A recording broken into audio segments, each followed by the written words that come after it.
وما أمروا إلا ليعبدوا الله مخلصين له الدين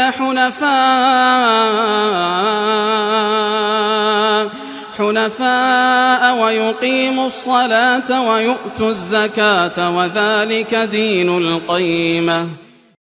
بسم الله الرحمن الرحيم. الحمد لله رب العالمين، وأصلي وأسلم على المبعوث رحمة للعالمين نبينا Muhammad وآله وصحبه أجمعين. Amma ba'd, mes chers frères et sœurs, assalamu alaikum wa rahmatullahi wa barakatuh. Aujourd'hui, nous allons évoquer la zakat sur les entreprises. Comment s'acquitter de la zakat lorsqu'on a une entreprise?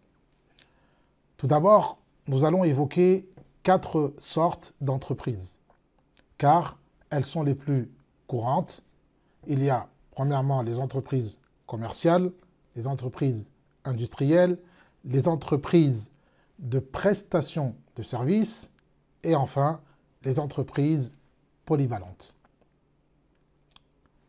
Alors, premièrement, toute entreprise qui importe ou achète de la marchandise dans le but de le revendre est une entreprise commerciale. Exemple, une épicerie, une boutique de prêt-à-porter, une supérette, une librairie.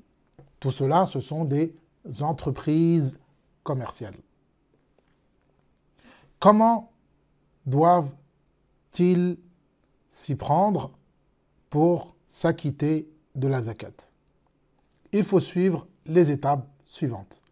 Première étape, après une année écoulée, depuis le début de l'activité de l'entreprise, on fait l'évaluation au prix de vente de toute la marchandise que nous avons en stock. Première chose. Deuxièmement, on ajoute à cela les liquidités et tout ce qu'il y a dans les comptes de l'entreprise, ainsi que les créances. Troisième chose, on déduit les salaires, les dettes de l'entreprise de ce total. Et enfin, on prélève sur le montant restant, si celui-ci atteint le seuil minimum imposable, la zakat. C'est aussi simple que ça. Deuxièmement, toute entreprise qui importe ou achète de la matière première pour produire ou fabriquer un autre produit dans le but de le commercialiser en le vendant à d'autres entreprises, des fournisseurs, des distributeurs, est une entreprise industrielle.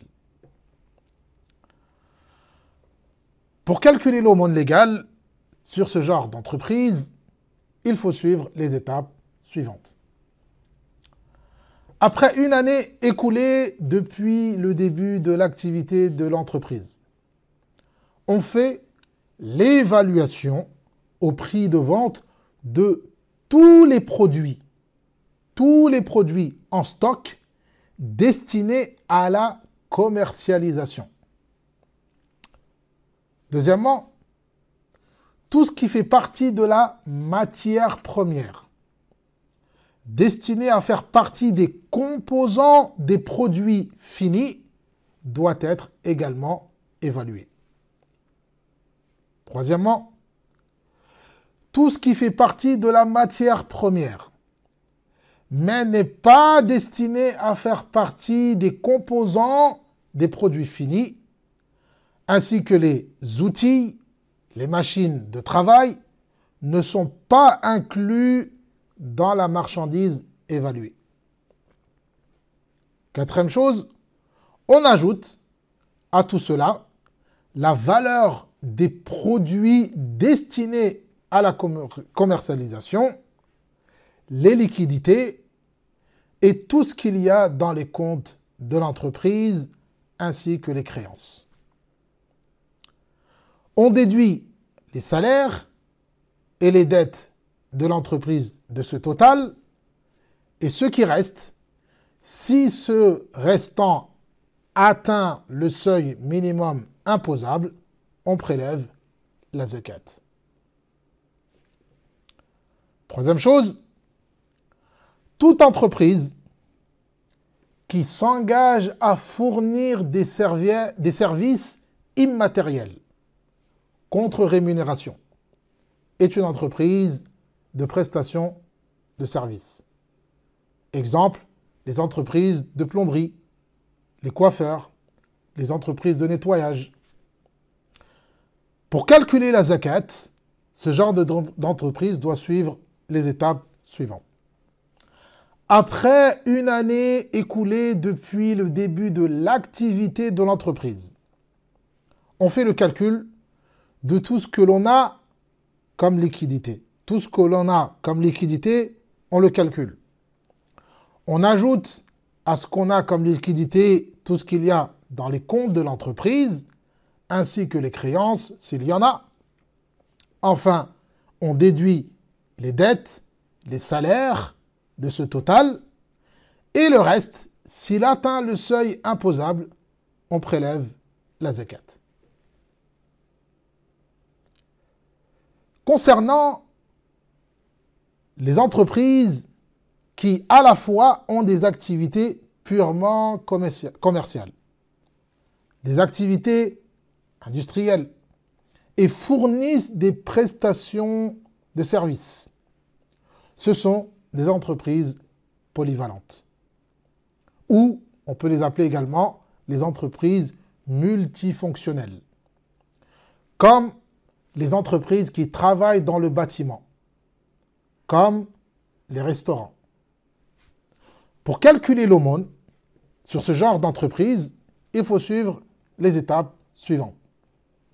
Premièrement, après une année écoulée depuis le début de l'activité de l'entreprise, on fait l'évaluation au prix de vente de tous les produits en stock ainsi que la marchandise destinée à la commercialisation.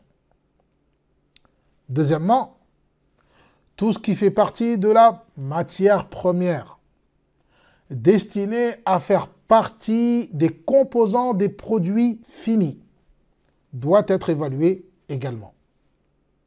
Troisièmement, ce qui fait partie de la matière première, mais pas destiné à faire partie des composants des produits finis, ainsi que les outils et les machines de travail, ne sont pas inclus dans la marchandise évaluée.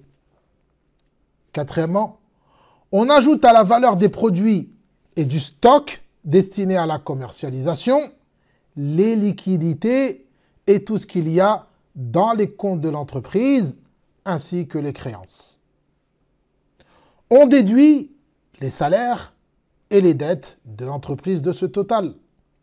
Et enfin, la zakat, l'aumône légale, est prélevée sur le montant restant si celui-ci atteint le seuil minimum imposable. Voilà, mes chers frères et sœurs, concernant la zakat sur les entreprises. Je vous dis à très bientôt pour une nouvelle intervention.